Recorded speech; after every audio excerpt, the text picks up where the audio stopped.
안녕하세요. 이번 영상의 주인공은 무한도전, 러닝맨, 그리고 놀면 뭐하니로 지금 명 MC로서 사랑받고 있죠. 유재성님의 타로사주입니다. 생년월일은 1972년 8월 14일생이고요. 환원하면 5번 교환카드예요. 우리가 이제 메뚜기 유재석 이렇게 초창기엔 알려졌으나 지금은 뭐라고 부릅니까? 그렇죠. 유느님 이렇게 부르죠. 그 유느님이라고 부르는 이미지의 속성과 교황, 본인의 사주하고 찰떡궁합으로 잘 어우러지고 있는 그런 형국으로 볼 수 있는데, 대중적으로 유느님이라고 부르는 이미지 속에 뭐가 있습니까? 그렇죠. 올바른 이미지가 들어있어요. 그래서 매너남, 그리고 게스트들을 잘 융화시키는 에너지로서의 미담들도 굉장히 많고, 희극인, 개그맨이지만 희화된 삶으로서가 아니고 루머도 없고 스캔들도 없고 올바른 이미지로서의 위상을 뽐내고 있잖아요. 그럼 바른 이미지도 보이고 있기 때문에 유느님이라고 우리가 부르는 거잖아요. 그래서 본인의 사주상 그 롤모델의 역할을 하는 그런 사주가 들어있습니다. 많은 개그맨들이 그를 따르고자 롤모델로서 유재석을 바라보고 있기 때문에 교황의 이미지는 종교인보다는 타로 사주 안에서 교황은 바로 교육자, 지도자, 가르쳐 주는 사람, 선생님의 개념으로서의 역할을 많이 얘기하고 있습니다. 그래서 매너, 규율, 정규적인 어떤 틀에서 가르치고 그리고 그 관습들을 전수하는 입장의 사람으로서의 에너지가 나오는 카드예요. 그래서 그가 연예인으로서 롤모델의 역할을 충분히 감당할 수 있는 사주다라고 볼 수도 있는 겁니다. 자, 그러면 1991년도로 한번 가볼게요. 그때가 KBS 공채 7기로 개그맨으로서의 인생을 시작한 시점인데요. 그때 한 해의 운수, 한 해의 카드가 바로 연인 카드예요. 그러니까 이 카드가 데뷔년도에 뜨면 어쩔 수 없는 천상 연예인 팔자인 거예요. 대중으로부터의 사랑을 받죠. 그래서 사랑 카드가 뜬 거니까. 그리고 천직으로서의 개그맨 의 직업을 본인이 어떤 목적성으로 완수하는 한 해이기도 한 겁니다. 그래서 대중에게 사랑을 받는 그런 팔자가 처음부터 뜬 거예요. 물론 중간중간 굉장히 슬픔도 많았어요. 그래서 일감에 없어서 어찌할 바를 모른 적도 물론 있었지만 그 과정을 통해서 2005년도에 이제 날개를 달게 되는데, 그때 한 해를 한번 운세를 볼게요. 그때 한 해는 바로 11번 정의 카드였어요. 이 2005년도는 무한도전이 아니고 무모한 도전을 할 시기였습니다. 초반에는 시청률이 굉장히 안 나왔어요. 폐지까지 갈 정도의 수준이었다고 본인이 회고했는데, 그때 예능국장님이 유재석을 믿는다. 시청률 연하지 말아라. 네가 하고 싶은 거 해.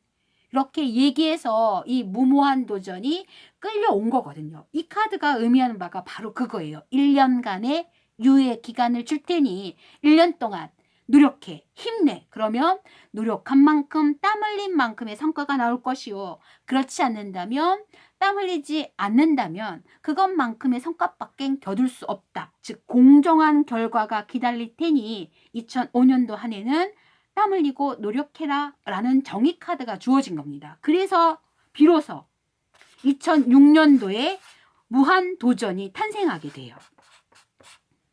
그 땀과 노력의 결실을 맺었다고 볼 수가 있는 거죠.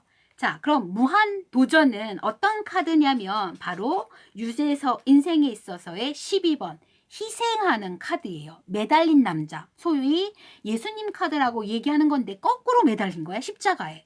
그럼 외부 사람이 봤을 때는 그냥 일반이 이 카드를 보면 어머나 얼마나 힘들까, 매달렸으니 거꾸로 더군다나 묶어져 있고 얼마나 힘들까라고 생각하기 쉬운데, 매달린 당사자 유재석은 다른 시선, 다른 각도가 있는 거예요. 뭔가 숭고한 가치에, 그 가치에 반드시 자기가 매여 있어야지만 되는 걸 알면서 스스로 그 희생을 감내하는 카드거든요.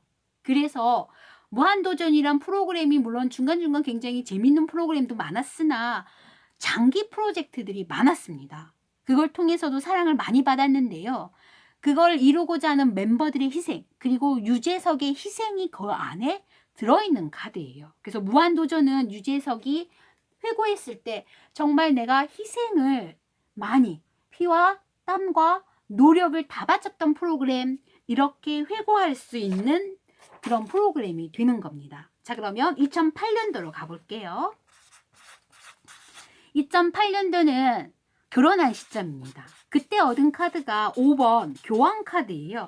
그렇기 때문에 본인이 교황 스스로의 사주를 갖고 있으면서 동시에 결혼한 한 해가 바로 나 자신이 되는 한 해인 거야. 그게 어떤 의미냐면 나경은 하고 결혼한 이유가 분명히 드러나는 겁니다. 피의 대물림, DNA의 전수, 전통적인 가족적인 흐름에 있어서의 나의 가족의 형성을 염두에 두는 카드이기 때문에 유재석, 우리가 예능인으로서 개그맨으로서 유재석을 바라보는 시선은 있으나 유재석 본인한테 있어서의 가족은 굉장히 중요한 카드예요. 결혼 자체가 본인 사주에 들어와 있는 결혼이기 때문에 그렇죠. 그래서 아이들에 대한 교육, 아이들에 대한 양육, 이런 문제에 있어서 유재석은 늘 문제점 혹은 해결해야 될 점, 그리고 완수해야 될 어떤 목적이 본인 유재석에 있어서의 중요한 목적성이 되는 겁니다. 그래서 가족 안에 있는 유재석의 역할을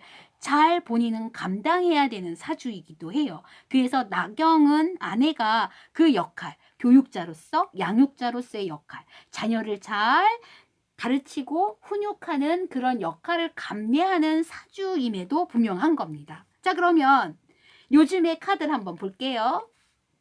2010년도에 러닝맨을 시작했습니다. 이 러닝맨은 7번 전차 카드예요. 그래서 전차 카드가 내가 그 러닝맨 프로그램에 있어서의 쭉 마라톤 코스를 걷겠다라는, 그래서 역경과 어려움이 있어도 중간에 뭔가 폐지될 그런 염려성도 있었잖아요. 그럼 그것도 다 이겨가고, 지금 이광수님의 하차 소식도 있는데 기타 등등 여러 가지 역경과 어려움이 있어도 그 프로그램을 쭉 이끌고자 하는 러너, 즉 마라톤 주자로서의 역량의 에너지가 굉장히 강한 카드이기 때문에 러닝맨도 제가 응원하고 싶은 프로그램 중에 하나가 된 겁니다.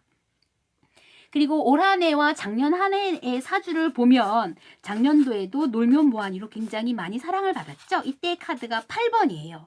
사랑의 개념으로서의 무한대 사랑을 받는 거고, 올해도 또 굉장히 재미있는 아이디어와 여러 가지 기획을 통해서 즐거움을 주고 있는데, 그때의 카드도 9번 카드입니다. 뭔가 반짝이는 아이디어로 새로운 프로젝트로서 우리에게 즐거움을 선사해 줄 거라고 믿으면서 응원을 보낼게요.